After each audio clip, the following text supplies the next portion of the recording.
Presyo sa itlog sa merkado sa karbon ni umintog piso ang buok tungod kuno sa nihit nga supply. Samtang presyo sa sibuyas medyo ni barato na. Apan matod sa mga negosyante nga dili pa kini kakumpiyansaan kay posibleng musaka pa ang presyo. Sayra nato ang detalye pinaagi ni ining report.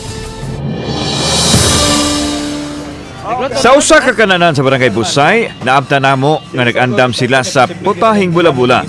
Inay unom ka itlog ang gamit, gihimo na lang nilang tulo ang gisagol sa ginaling nga karning baboy.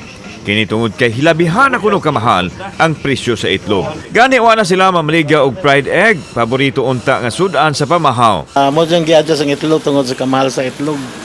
Bete pagsaka ang presyo.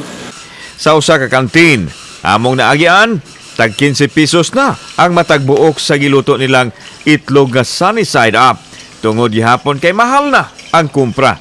Sa merkado sa karbon pa lang nisakan og piso ang presyo matagbuok sa itlog. Gikan sa 8 pesos ang gamay, 8.50 ang sunod ug 9 pesos ang kinadak-an. Matod ni Joseph Balili, nga nihit ang supply sa itlog diin gikumpra pa nila gikan sa Islas Bantayan. Nasayra nila ang mahal nga presyo sa feeds. Ang nakaingon nga ni mahal usab ang presyo sa ilang mga supplier. Mahal gyud og grabe ang pagsaka sa itlog karon.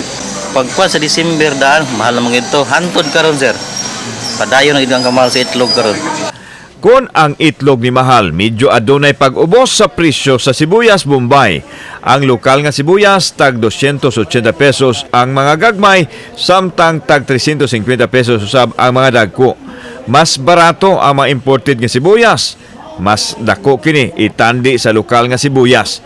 Tag 230 ngadto sa 250 pesos ang kilo sa imported nga sibuyas. Apan ipadayag sa negosyanteng sibuyas nga dili gihapon kakumpiyansahan ang presyo kay usahay musaka.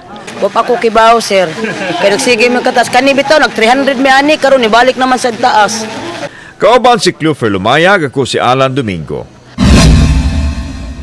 Balitang Bisdak.